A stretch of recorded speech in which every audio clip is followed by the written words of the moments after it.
നഗരത്തിൻ്റെ തിരക്കുകളിൽ നിന്നും കുറച്ച് സമയം മാറി നിൽക്കണമെന്ന് തോന്നുമ്പോൾ, പ്രകൃതിയോട് ചേർന്ന് ഒരു ചെറിയ യാത്ര പോകാൻ ആഗ്രഹിക്കുമ്പോൾ നമുക്ക് തിരഞ്ഞെടുക്കാൻ കഴിയുന്ന മനോഹരമായ സ്ഥലങ്ങളിലൊന്നാണ് തൃശ്ശൂരിലെ പീച്ചി ഡാം. പച്ചപ്പും മലനിരകളും വെള്ളത്തിൻ്റെ ശാന്തതയും ഒരുമിച്ച് ചേരുന്ന ഈ സ്ഥലം പ്രകൃതിയെ സ്നേഹിക്കുന്നവർക്ക് തീർച്ചയായും ഇഷ്ടപ്പെടുന്ന ഒരു ഡെസ്റ്റിനേഷൻ തന്നെയാണ്. ഇന്നത്തെ യാത്ര ആ മനോഹരമായ പീച്ചി ഡാമിലേക്കാണ്. തൃശ്ശൂർ നഗരത്തിൽ നിന്ന് അധികം ദൂരെയല്ലാതെ പീച്ചി വാഴാനി വന്യജീവി സങ്കേതത്തിൻ്റെ മനോഹരമായ പ്രകൃതിയോട് ചേർന്നാണ് പീച്ചി ഡാം സ്ഥിതി ചെയ്യുന്നത്. ഡാമിലേക്കുള്ള യാത്രയിൽ തന്നെ ചുറ്റുമുള്ള പച്ചപ്പ് നമ്മളെ ആകർഷിച്ചു തുടങ്ങും. റോഡിൻ്റെ ഇരുവശത്തുമുള്ള മരങ്ങളും ദൂരെയുള്ള മലനിരകളും ഇടയ്ക്കിടെ കാണുന്ന ചെറിയ കാഴ്ചകളും യാത്രയെ തന്നെ ഒരു മനോഹരമായ അനുഭവമാക്കി മാറ്റും. ഡാമിനടുത്തേക്ക് എത്തുമ്പോൾ തന്നെ കാഴ്ചയിൽ നിറയുന്നത് വിശാലമായ ജലാശയമാണ്. മലനിരകൾക്ക് നടുവിൽ ശാന്തമായി കിടക്കുന്ന ഈ വെള്ളക്കെട്ട് കാണുമ്പോൾ തന്നെ മനസ്സിനൊരു പ്രത്യേക ശാന്തത തോന്നും. പ്രകൃതിയുടെ ഭംഗി ആസ്വദിക്കാൻ മാത്രമല്ല, കുറച്ച് സമയം മനസ്സിനെ ഒന്ന് റിലാക്സ് ചെയ്യാനും പീച്ചി വളരെ നല്ലൊരു സ്ഥലമാണ്. പീച്ചി ഡാം ഒരു വിനോദസഞ്ചാര കേന്ദ്രം മാത്രമല്ല, തൃശ്ശൂർ നഗരത്തിൻ്റെയും സമീപ പ്രദേശങ്ങളുടെയും കുടിവെള്ള ആവശ്യങ്ങൾക്കും ജലസേചനത്തിനും ഈ ജലസംഭരണി വലിയ പ്രാധാന്യമാണ് വഹിക്കുന്നത്. 1940കളിൽ നിർമ്മാണം ആരംഭിച്ച ഈ ഡാം പിന്നീട് തൃശ്ശൂരിൻ്റെ പ്രധാന ജലസ്രോതസ്സുകളിലൊന്നായി മാറി. ഇന്ന് നമ്മളിവിടെ കാണുന്ന ഈ വലിയ ജലാശയത്തിന് പിന്നിൽ ഒരുപാട് വർഷങ്ങളുടെ ചരിത്രവും മനുഷ്യരുടെ അധ്വാനവും ഒക്കെ ഉണ്ട്. നമ്മളിന്ന് കാണുന്ന ഈ മനോഹരമായ പീച്ചി ഡാമിന് പിന്നിൽ തൃശ്ശൂരിൻ്റെ വികസനവുമായി ചേർന്ന് നിൽക്കുന്ന ഒരു വലിയ ചരിത്രമുണ്ട്.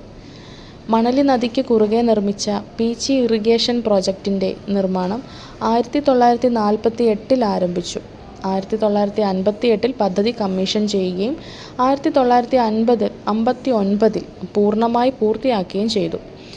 അന്ന് തൃശ്ശൂരിൻ്റെ കർഷകർ നേരിട്ടിരുന്ന ജലക്ഷാമത്തിനൊരു പരിഹാരം കാണുക എന്നതായിരുന്നു പ്രധാന ലക്ഷ്യം. മഴക്കാലത്ത് ലഭിക്കുന്ന വെള്ളം ഈ റിസർവോയറിൽ സംഭരിച്ച് കനാലുകളിലൂടെ കൃഷിയിടങ്ങളിലേക്ക് എത്തിക്കുന്നു. ഇന്ന് ആയിരക്കണക്കിന് ഹെക്ടർ കൃഷിഭൂമിക്ക് ഈ ജലം സഹായകമാകുന്നു. പക്ഷേ പീച്ചി ഡാമിൻ്റെ പ്രാധാന്യം കൃഷിയിൽ മാത്രം ഒതുങ്ങുന്നില്ല. തൃശ്ശൂർ പ്രദേശത്തെ ജനങ്ങളുടെ കുടിവെള്ള ആവശ്യങ്ങൾക്കും ഈ റിസർവോയറിലെ വെള്ളം ഉപയോഗിക്കുന്നു. അതുകൊണ്ട് തന്നെ പീച്ചി ഡാം തൃശ്ശൂരിൻ്റെ കൃഷിക്കും ജനജീവിതത്തിനും ഒരുപോലെ പ്രധാനപ്പെട്ട ജലസ്രോതസ്സാണ്. പീച്ചിയുടെ ഏറ്റവും വലിയ പ്രത്യേകത ഇവിടെ കാണുന്ന പ്രകൃതി തന്നെയാണ്. ചുറ്റും നിറഞ്ഞു നിൽക്കുന്ന പച്ചപ്പ്, മലനിരകൾ, വെള്ളത്തിൽ വീഴുന്ന ആകാശത്തിൻ്റെ പ്രതിഫലനം, കാറ്റിലിളകുന്ന മരങ്ങൾ, ഇതെല്ലാം ചേർന്നപ്പോൾ തിരക്കുകളിൽ നിന്ന് മാറി മറ്റൊരു ലോകത്തേക്ക് എത്തിയതുപോലെയാണ് തോന്നുക. പ്രത്യേകിച്ച് മഴക്കാലത്ത് പീച്ചിയുടെ ഭംഗി ഒന്നുകൂടി കൂടും. മഴ കഴിഞ്ഞുള്ള പച്ചപ്പും നിറഞ്ഞ ജലാശയവും മൂടൽമഞ്ഞ് നിറഞ്ഞ മലനിരകളും കാണാൻ തന്നെ ഒരു ഭംഗിയാണ്. ചില യാത്രകൾ വലിയ ലക്ഷ്യങ്ങളൊന്നുമില്ലാതെ പോകുന്നതാണ് ഏറ്റവും മനോഹരം. കുറച്ചു ദൂരം നടക്കുക, ചുറ്റുമുള്ള കാഴ്ചകൾ ആസ്വദിക്കുക, കാറ്റ് മുഖത്തേക്ക് തട്ടുന്നത് അനുഭവിക്കുക. അങ്ങനെ കുറച്ച് സമയം നമ്മളെ തന്നെ കണ്ടെത്താൻ കഴിയുന്ന ഇടങ്ങളാണ് ഇത്തരം സ്ഥലങ്ങൾ. നമ്മൾ എത്ര തിരക്കിലായാലും പ്രകൃതിയോട് ചേർന്ന് കുറച്ച് സമയം ചെലവഴിക്കാൻ കഴിയുമ്പോൾ മനസ്സിന് കിട്ടുന്ന സമാധാനം വേറെ ഒന്നിനും പകരം വെക്കാൻ കഴിയില്ല. പീച്ചി ഡാമിൻ്റെ ഈ ശാന്തമായ അന്തരീക്ഷം അതുകൊണ്ട് തന്നെ ഒരുപാട് ആളുകളെ ഇവിടെ ആകർഷിക്കുന്നു. വെള്ളവും മലയും പച്ചപ്പും ചേർന്ന ഈ കാഴ്ച ക്യാമറയിൽ പകർത്തുമ്പോൾ മനോഹരമാണ്. പക്ഷെ നേരിട്ട് ഇവിടെ വന്ന് കാണുമ്പോൾ കിട്ടുന്ന അനുഭവം അതിലും മനോഹരമാണ്. ഓരോ യാത്രയും നമ്മൾക്ക് ഓരോ ഓർമ്മകളാണ് സമ്മാനിക്കുന്നത്. ചില സ്ഥലങ്ങൾ നമ്മളെ അത്ഭുതപ്പെടുത്തും, ചില സ്ഥലങ്ങൾ നമ്മളെ സന്തോഷിപ്പിക്കും, പക്ഷെ ചില സ്ഥലങ്ങൾ നമ്മളെ കുറച്ച് നേരത്തേക്കെങ്കിലും ശാന്തരാക്കും. പീച്ചി ഡാം എനിക്ക് അത്തരമൊരു യാത്രാനുഭവമായിരുന്നു.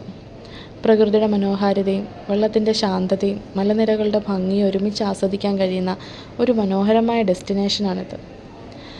നിങ്ങൾ ഇതുവരെ പീച്ചി ഡാം സന്ദർശിച്ചിട്ടില്ലെങ്കിൽ തീർച്ചയായും ഒരിക്കൽ ഇവിടെ വരണേ. ഈ യാത്ര നിങ്ങൾക്ക് ഇഷ്ടമായെങ്കിൽ വീഡിയോ ലൈക്ക് ചെയ്യാനും ചെമ്പകം വ്ളോഗ്സ് സബ്സ്ക്രൈബ് ചെയ്യാനും മറക്കരുത്. ഇനിയും ഒരുപാട് യാത്രകളുമായി വീണ്ടും കാണാം. Until then, keep travelling, keep exploring.